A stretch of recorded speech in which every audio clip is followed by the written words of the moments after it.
నమస్తే welcome to our channel. So Pawan Kalyan సినిమాలలో ఎంత క్రేజో మనందరికీ తెలిసిందే. ఆయన కలెక్షన్స్ కానీ లేకపోతే మూవీస్ పరంగా కానీ అభిమానుల్లో ఎంతో క్రేజ్ ఉంది. ఇప్పుడు at the same time politics లో కూడా అంతే క్రేజ్ సంపాదించుకున్నారు అనుకోవచ్చు. ఏపీలో గిరిజన ప్రాంతాల్లో 50 days లో 11,000 కిలోమీటర్స్ రోడ్స్ వేస్తున్నారు అంటే ఇదే ఇప్పుడు హాట్ టాపిక్ గా మారింది. ఇదే విషయం మాట్లాడదాం ప్రస్తుతం మనతో పాటు సీనియర్ జర్నలిస్ట్ కిరణ్ పోల్దాస్ గారు.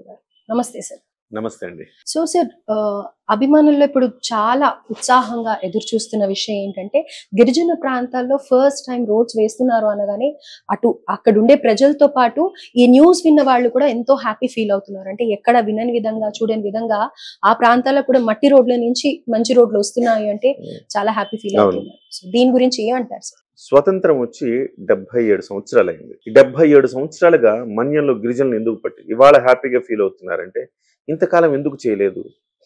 ఎంతో మంది ఎన్నో ప్రభుత్వాలు వచ్చినాయి, ఎంతో మంది ముఖ్యమంత్రులు వచ్చారు, ఎంతో మంది గ్రామీణాభివృద్ధి శాఖ మంత్రులు వచ్చారు, ఎంతో మంది ఈ గిరిజన సంక్షేమ శాఖ మంత్రులు వచ్చారు. అయినా మన్యం ప్రాంతాల్లో ఇవాళకి రోడ్లు లేవంటే మనం సిగ్గుపడాలి.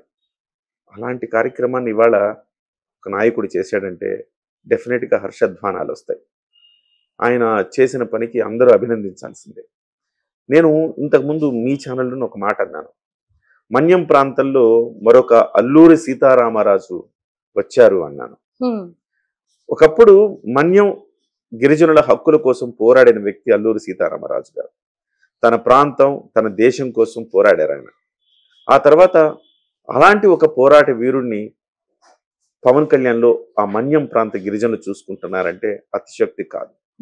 ఇవాళ కేవలం మన్యం అనే కాదండి, 50 రోజుల్లో 11,000 కిలోమీటర్ల పాటు రోడ్లు వేయటం అంటే అషమాషి వ్యవహారం కాదు. ఒకవైపు ప్రభుత్వం అప్పుల్లో ఉంది. జగన్మోహన్ రెడ్డి మొత్తం ఖజానా ఖాళీ చేసి వెళ్ళిపోయాడు. ఖజానా ఖాళీ చేయడమే కాదు, లక్షల కోట్ల 10 లక్షల కోట్ల రూపాయల అప్పుల పాలు చేసి వెళ్ళిపోయాడు రాష్ట్రాన్ని. అలాంటి స్థితిలో పవన్ కళ్యాణ్ గారు వచ్చి ఇవాళ చంద్రబాబు నాయుడు గారు, పవన్ కళ్యాణ్ గారు కూటమి ప్రభుత్వం వచ్చి ఇవాళ ఎంత గొప్ప కార్యక్రమం చేస్తుందంటే డెఫినెట్గా ఈ ప్రభుత్వ ఘనతగా మనం ఆ నాయకుల ఘనతగా చూడాలి. ఒకవైపు చంద్రబాబు నాయుడు గారి విజన్ కావచ్చు, పవన్ కళ్యాణ్ గారి ఇంప్లిమెంటేషన్ కావచ్చు, ఒక జోడెద్దుల్లాగా వీళ్ళిద్దరూ కూడా ప్రభుత్వాన్ని ముందుకు తీసుకెళ్తా ఉన్నారు. గ్రామీణ ప్రాంతాలకు సంబంధించండి దేశంలో కొన్ని పథకాలు ఉంటాయి. కనీసం ఆ పథకాలను వాడుకోలేని ఒక దుస్థితిలో గత ప్రభుత్వం ఉంది. ఇవాళ పవన్ కళ్యాణ్ గారు 13,328 గ్రామ పంచాయతీలకు ఏకకాలంలో సమావేశాలు సభలు నిర్వహించి పల్లె పండుగ అని ఒక డిజైన్ చేశాడు. ఆ పల్లె పండుగలో ఆ పల్లెకి ఏం కావాలి, ఆ పల్లె గ్రామాలే దేశానికి పట్టుగొమ్మలు, పల్లెలే దేశానికి పట్టుగొమ్మలు అన్నారు గాంధీజీ గారు. ఆ కళలను ఇప్పుడు సాకారం చేసే పని పవన్ కళ్యాణ్ గారు భుజానికి ఎత్తుకున్నారు అని చెప్పాలి.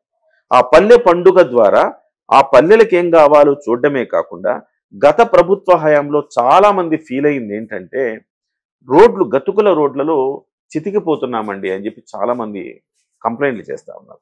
పవన్ కళ్యాణ్ గారు గత ప్రభుత్వ హయాంలో రోడ్లు ప్యాచ్ వేసేందుకు పెద్ద కార్యక్రమం నిర్వహించారు. అవన్నీ చూసిన వ్యక్తి ఆయన. కాబట్టి ఇవాళ అధికారంలోకి రాగానే రోడ్లు వేయటం అనేది ప్రథమ ప్రాధాన్యంగా తీసుకున్నారు. అలాగే గిరిజన ప్రాంతాల్లో కూడా గతంలో పర్యటించాడు ఆయన. అధికారులు లేనప్పుడు పర్యటించాడు, అధికారంలోకి వచ్చాక వాళ్ళ సమస్యలు తీరుస్తున్నారు.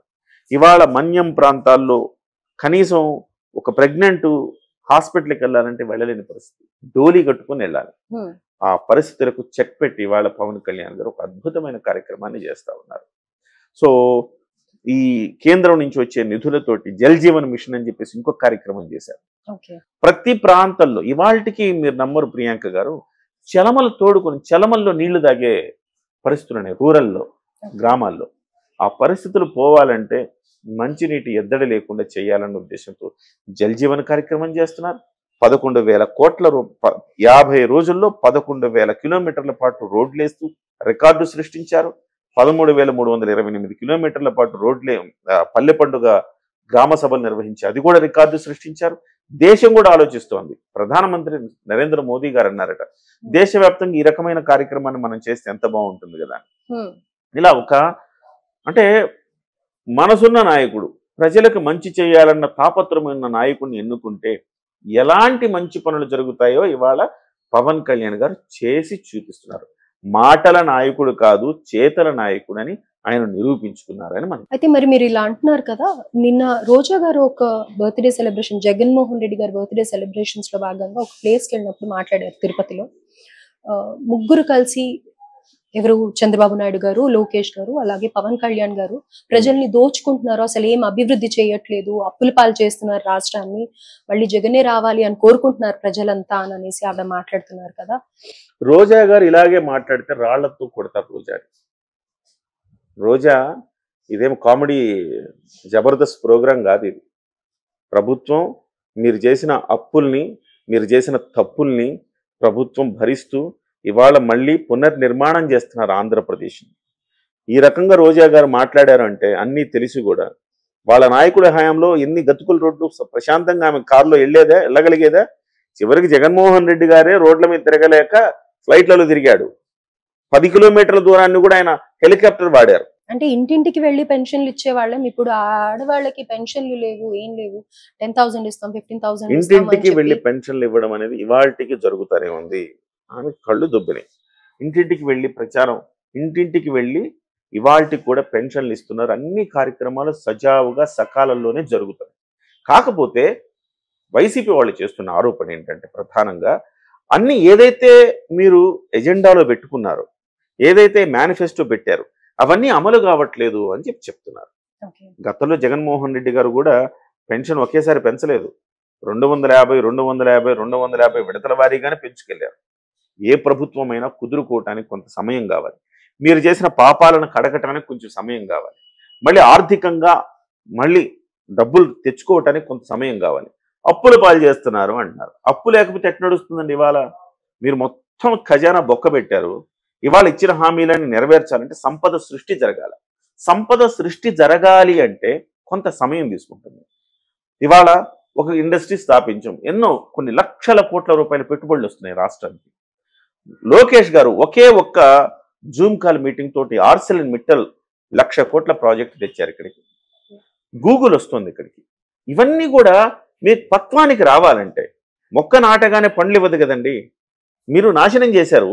నాశనం చేసిన తర్వాత మళ్ళీ దుక్కి దున్ని మొక్క నాటి, విత్తు నాటి, మొక్క మళ్ళీ పండ్లు అవ్వాలి. దానికి సమయం పడుతుంది.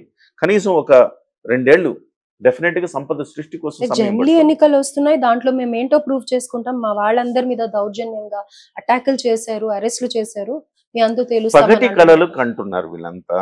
జమిలీ ఎన్నికలు ఇప్పుడు రావు. 2029కి ముందు జమిలీ ఎన్నికలు వచ్చే అవకాశం లేదు. అది చాలా అంటే ఇది కాన్ఫిడెన్స్ కాదండి, ఇది వాళ్ళ నాయకుల్ని కాపాడుకునే ఒక ప్రక్రియ. అందరూ పార్టీని వదిలి వెళ్ళిపోతా ఉన్నారు. ఆ వదిలి వెళ్ళిపోతున్న క్రమంలో ఈ రకమైన ఒక ప్రచారం ద్వారా, అరే బాబు 2027 ఎన్నికలు వచ్చేస్తున్నాయి, మీరు వెళ్ళొద్దు, సో మళ్ళీ మనమే వస్తున్నామని చెప్పి ఒక కాన్ఫిడెన్స్ నింపడానికి చేసే ఒక ప్రయత్నంగా చూడాలి తప్ప, వాళ్ళు చెప్తున్నట్టుగా జమిలీ ఎన్నికలు చాలా టెక్నికల్ గా చాలా వ్యవహారాలు ఉన్నాయి.